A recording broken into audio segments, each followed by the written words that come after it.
Students, आज हमने second unit जो कि नंबर सीक्वेंस है उसका एक अहम तरीन टॉपिक जो है वो स्टार्ट करना है, जो कि हमारे पास है अरिथमेटिक सीक्वेंस।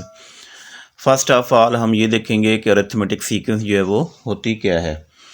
तो स्टूडेंट्स, एक ऐसी सीक्वेंस जिसमें दो आपके पास जो कंसेक्टिव टर्म्स आ रही हैं उनका डिफरेंस जो है वो सेम होगा, उस सीक्वेंस को हम अरिथमेटिक सीक्वेंस बोलेंगे। तो इसको डिफाइन हम कर लेते हैं। A sequence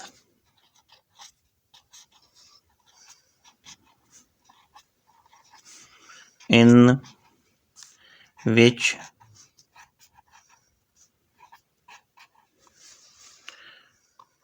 common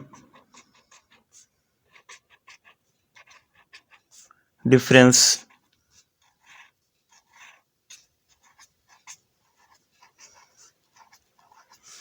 between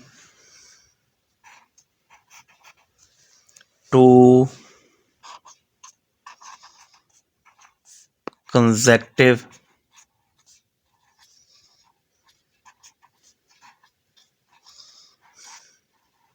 terms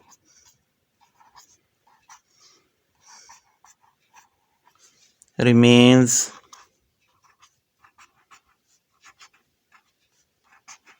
same is called arithmetic sequence।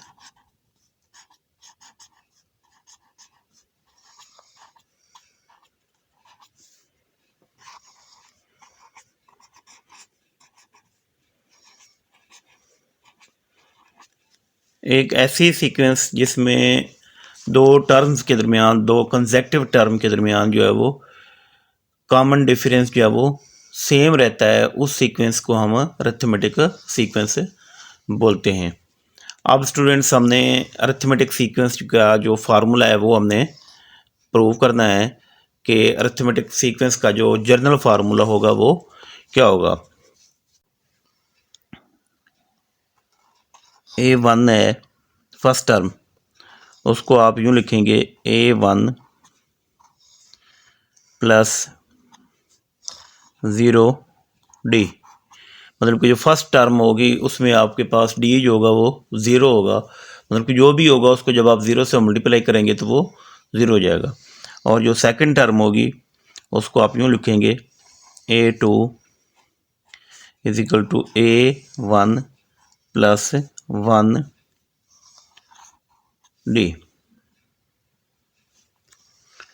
और उसके बाद स्टूडेंट्स, यहाँ पे अगर आप A3 लें तो A3 आपके पास होगी A1 प्लस ये जो A2 था। आपको पता है कि कॉमन डिफरेंस हर टर्म में जब आप ऐड करते जाते हैं तो उससे आगे वाली टर्म आपके पास आती जाती है। तो A1 प्लस 1D था।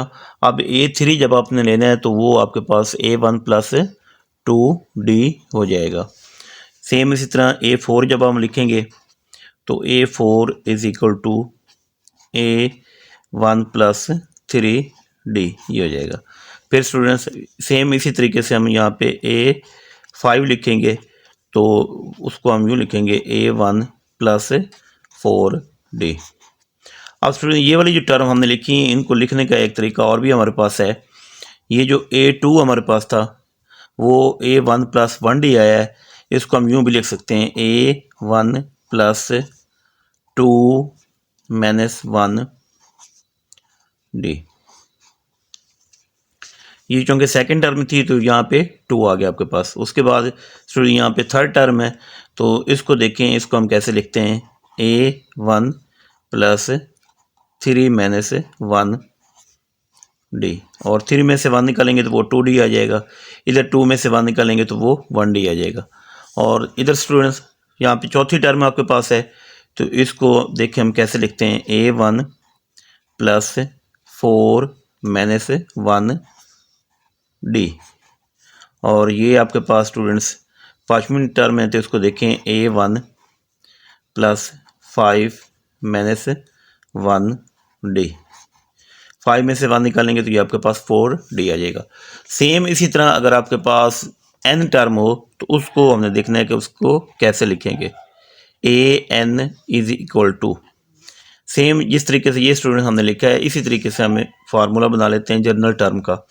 तो यहाँ पे आपके पास क्या जाएगा, a1 प्लस, यहाँ पे स्टूडेंट इधर देखें 2 - 1 सेकेंड टर्म थी, 3 - 1 इसकी थर्ड टर्म थी, 4 - 1 इसकी फोर्थ टर्म थी, 5 - 1 डी ये इसकी फिफ्थ टर्म थी। तो nth टर्म के लिए यहाँ पे क्या जाएगा, an is equal to a1 plus n - 1 into D. ये स्टूडेंट्स आपके पास किसी भी अरिथमेटिक सीक्वेंस को फाइंड आउट करने का ये जनरल फार्मूला है।